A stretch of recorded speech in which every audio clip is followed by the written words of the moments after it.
अस्सलाम वालेकुम नाजरीन, मैं हूं शनीला। हमारा आप देखें हमारा वीलॉग। नाजरीन, आज का दिन पाकिस्तान की सियासत में एक हलचल मचाने वाला दिन था। समझ तो आप गए होंगे कि मैं कैसे हलचल की बात कर रही हूँ। एक नहीं, दो नहीं, तीन तीन ऑडियोज जो थी वो आज लीक हुई। अच्छा, उससे पहले आज सुबह सुप्रीम कोर्ट के अंदर बड़े दिलचस्प रिमार्क्स आ रहे थे।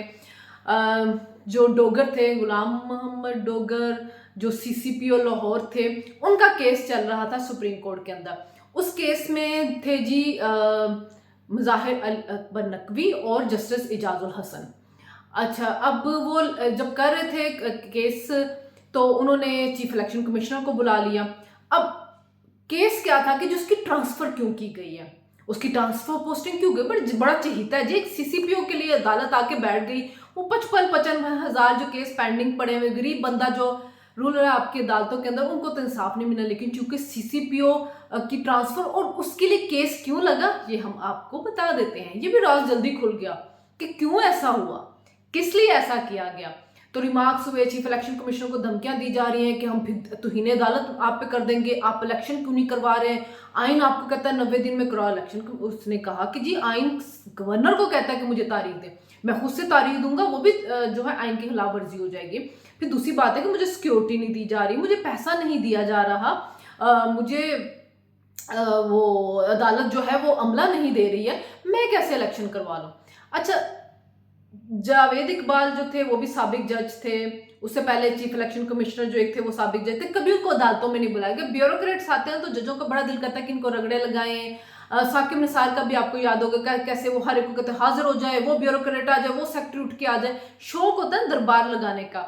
और बड़े अच्छे रिमार्क्स उनके आए थे जी। चीफ इलेक्शन कमिश्नर जो है वो अपने काम के अलावा सब काम कर रहे हैं, तो माई बाप आप भी अपने काम के अलावा बाकी सारे काम कर रहे हैं।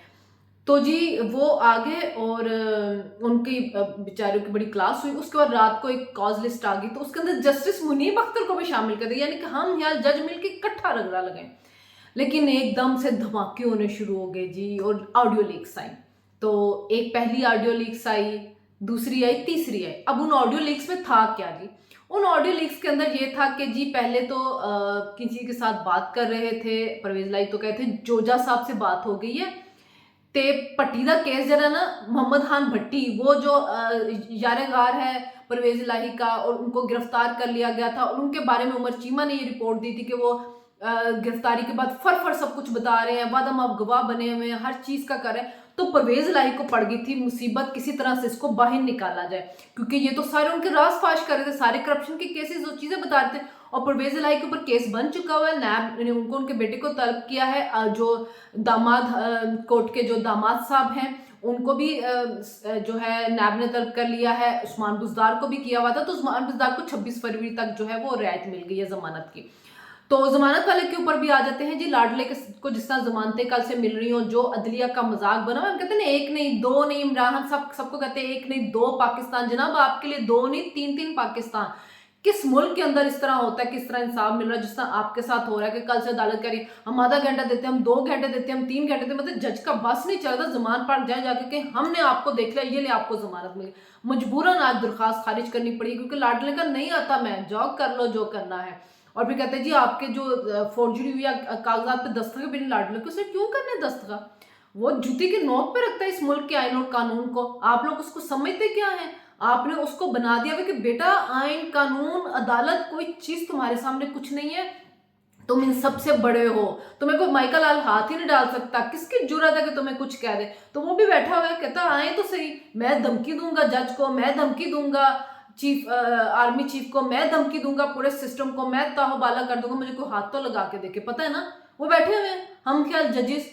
तो वो उनका किस्सा भी सामने आ गया। उन्होंने कहा जी जोजा साहब जोजा साहब पता नहीं कौन है, किसी ने कहा है शायद जस्टिस इजाजुल हसन को कहते हैं कि जोजा साहब ने गल होगी तो नकवी साहब की अदालत च मोहम्मद खान पट्टी का केस लाना है, मोहम्मद खान पट्टी का केस लाना। उसके बाद जो इस वक्त आबिद जुबैरी साहब है जी, सुप्रीम कोर्ट बार के सदर, फिर उनसे बात कर रहे हैं, उनको कह रहे जी वो जो मोहम्मद खान भट्टी का केस है ना, वो कह के तो उसमें डोगर नकवी साहब की अदालत में लगवा दें। तो उन्होंने कहा जी वो पिटीशन फाइल हो गई। उन्होंने कहा जी वो जोजा साहब ने बात कर ली है, वो हो जाएगी। अच्छा, उसमें के बाद वो बता रहा है कि जी डोगर का केस भी इनके पास लग रहा है, 14 को हेयरिंग है। कौन डोगर? सीसीपीओ वाला? अच्छा, उसका भी इनके पास लग रहा है। हाँ जी वो बात उससे हो गई थी। फिर एक और ऑडियो होती है, उसके अंदर कहा यह जा रहा है जी मुबैना तौर पे, मैं दोनों ऑडियो को मुबैना तौर पे कहती हूँ कि जो मुबैना तौर पे उस ऑडियो के अंदर कह रहे हैं जी जस्टिस मुजाहिर अली अकबर नकवी के साथ परवेज इलाही बात कर रहे हैं। मुबैना तौर पे मैं फिर कहूँगी कि जी वो उनको कह रहे हैं कि ममदान पट्टी कितने वो कहना भाई मेरे को बैठाया हुए जज का ये जो कह रहे हैं कि जस्टिस मुजाहिर अकबर नकवी कह रहे हैं कि मेरे पास बैठा हुआ है। तो वो कह रहे हैं कि अच्छा फिर मैं आ रहा सलाम करवा से परवेज उन्होंने नहीं आंधी जरूरत नहीं मेरे को नहीं मैं नान दो लो कहते नहीं आंधी जरूरत नहीं मैं नान दो कि ये मैं आवागा मैं सलाम ही करना है 10 मिनट में रुकना है। ये जज के साथ उसकी फ्रैंकनेस का लेवल है। और ये जज का मुबैना तौर पे मैं फिर कहूंगी कि जज ने अपने घर में मोहम्मद हसन भट्टी को बिठाया हुआ है। वो अदालत से निकल आया, उसका केस वहां पे लगवाना है, केस लगा है, वो केस से फ्री हुआ तो उसके पास बैठा हुआ, पता नहीं वो मुझे नहीं पता जमानत हुई या नहीं हुई या उसने जेल से निकलवा के उसको अपने पास बिठाया हुआ या खुद उसको मिलने चला गया। ये है जी पाकिस्तान, ये इस पाकिस्तान की अदलिया का हाल। अगर ये ऑडियो वीडियो ठीक है, क्योंकि राना सनाउल्लाह आए हैं, उन्होंने प्रेस कॉन्फ्रेंस की है और राना सनाउल्लाह ने कहा कि जी मैंने FIR को कह दिया, इसका फॉरेंसिक करवाया जाए।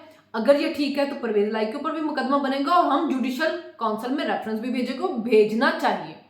पहले तहकीकात करवाएं, तहकीकात के बाद ही जो ये है जाना चाहिए, क्योंकि पता चलना चाहिए। इससे पहले भी जज अरशद मलिक की जो वीडियोस आई थी उससे पता चला था कि नवाशी का केस कैसे बनाया गया। उसने पूरी तफसील से बताया था कि नवाशी का केस मुझे ब्लैकमेल करके बनाया गया था। डिटेल उसने बताई कि इस तरह आप जाएं, इस तरह जाके आप अपना केस लड़ सकते हैं। जज अरशद मलिक का सबको पता है। तो ये है जी एक पाकिस्तान नहीं, दो तीन पाकिस्तान। टेपे आपकी ऑडियो लीक्स आती है और उससे पता चलता है कि इस मुल्क के अंदर क्या खिलवाड़ हो रहा है। तो बड़ा अफसोस होता है पाकिस्तान के ये हालात देख के कि इस मुल्क को क्या से क्या बना दिया गया है। हमारे साथ ही हमसाया मुल्क है, वहाँ पे जुर्रत नहीं होती किसी जज की कि आप पार्लियामेंट के मामला जो है उसके अंदर मुदाखलत करें। यहाँ पे जो नैब की तरमीम का केस चल रहा है, जस्टिस अता बंदियाल, सबको पता है जस्टिस मंसूर अली शाह जो है वो ठीक बात करें, लेकिन सबको पता है कि इजाजुल हसन जस्टिस अता बंदियाल ने क्या फैसला करना है।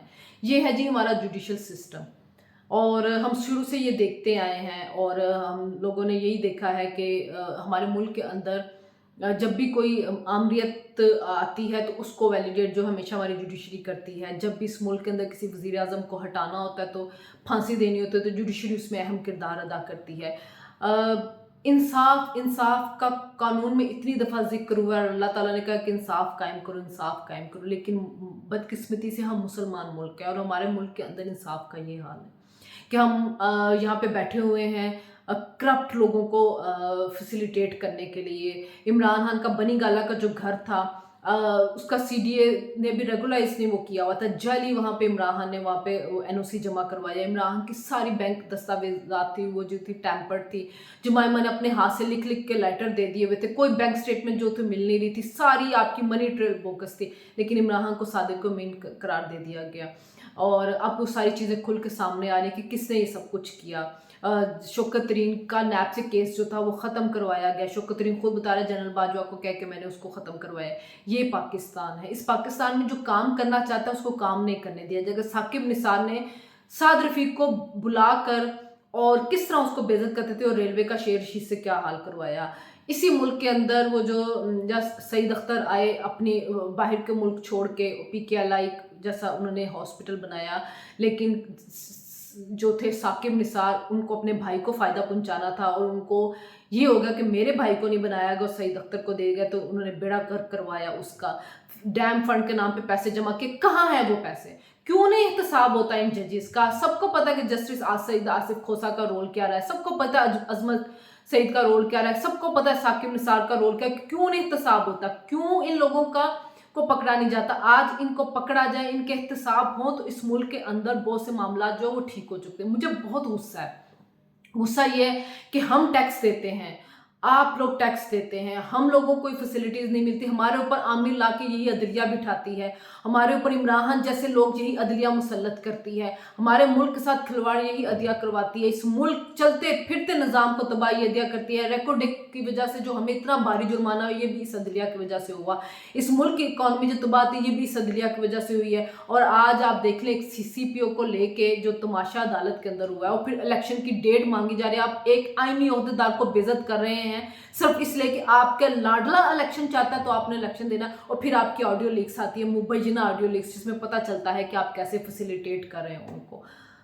आप लोग बताएं कि क्या ऐसा पाकिस्तान चलना चाहिए, क्या ऐसा सिस्टम चलना चाहिए? क्या वक्त नहीं आ गया कि हर उस बंदे का जिसने इस पाकिस्तान को नुकसान पहुंचा उसका एहतसाब होना चाहिए?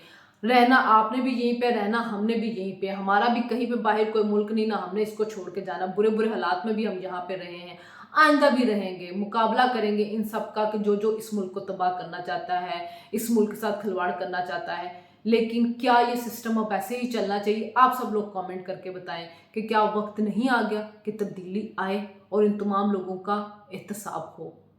शुक्रिया।